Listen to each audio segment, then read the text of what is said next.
Okay. Hello guys, good morning. Ito. Pansinin nyo to si Bobsy. So, naalala nyo yung nakaraang vlog ko. Pinakita ko naglalandi na din siya nun. Bali ngayon, pang 4th day niya na ngayon. Ika-4 na araw na yan ng paglalandi, pero maga pa rin yung ari niya. Oh. Ayan o. Diba? Pero guys, hindi ko siya in-AI. Hindi ko rin siya pinabarakuhan. Hindi tayo tumawag ng barako ngayon kasi palalampasin muna natin yung paglalandi ni Bobsy. Kasi guys, hindi ako satisfied sa heat niya eh. Kasi parang first time niya kasi maglandi. So nasa 7 months na din naman siya. Kaya lang hindi ko pa siya pinakastahan dahil ayan oh, hindi pa siya ready. Iba kasi yung pakiramdam ng ng baboy kapag landing-landi na talaga. Pag diniinan mo dito, hindi yan gumagalaw. Nakatayo lang tenga niyan. Tiyan mo, ayan, galit pa nga oh. Hindi siya nagagalit pag hinahawakan. Dito niyo malalaman pag diniinan niyo dito. Ayan, oh, galit pa. Oh, ayan, naririnig niyo ba? Oh. So, yun. Dapat walang ganun. Pag pinakastahan nyo yung baboy nyo, pag diniinan nyo. Ayan, galit pa oh. So, kahit na heat na siya, ayaw pa niya. Ayaw niya pang pakasta. Gagalit pa siya oh. So, yun. Yun yung gusto kong i-share sa inyo. Kung nararanasan nyo to sa, sa mga dumalaga nyong baboy. Huwag nyo muna pakastahan kasi pag yan nabuntis, possible konti lang anak, malulugi lang kayo. So much better na hintayin nyo na lang yung 21 days yung estrus cycle niya ulit, yung susunod na paglalandi niya.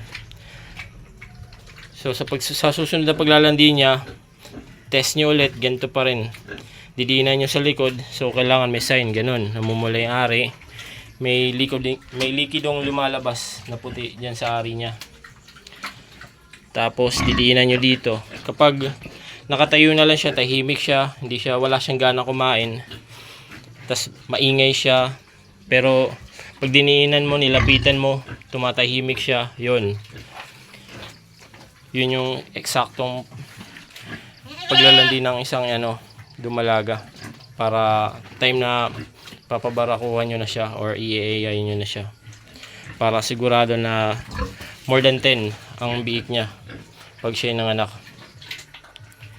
So sinishare ko to kasi alam ko to eh, dahil marami na po akong nagawang inahin, marami na po akong na-experience na ganito, na pinakastahan ko ng una 6.5 months nga lang, nagpakasta na ako eh, dahil naglalandi na eh.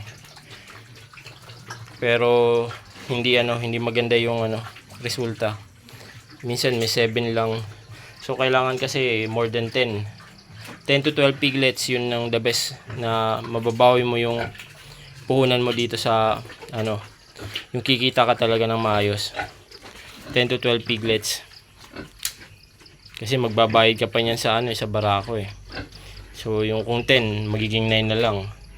Ililes mo pa yung expenses mo sa pagpapakain ng inahin. So gagastos ka niyan more than 20k. So ilan na lang matitira sa'yo. So kailangan 12, at least 12. Pangit din naman yung sobrang dami guys, kasi pag 14 mahirap buhayin. Palagi ako namamatayan ng bake kung hindi isa or dalawa. So para sa akin mas swak yung 12 lang, kasi kung 14 naman mamamatay yung dalawa, so sayang lang din.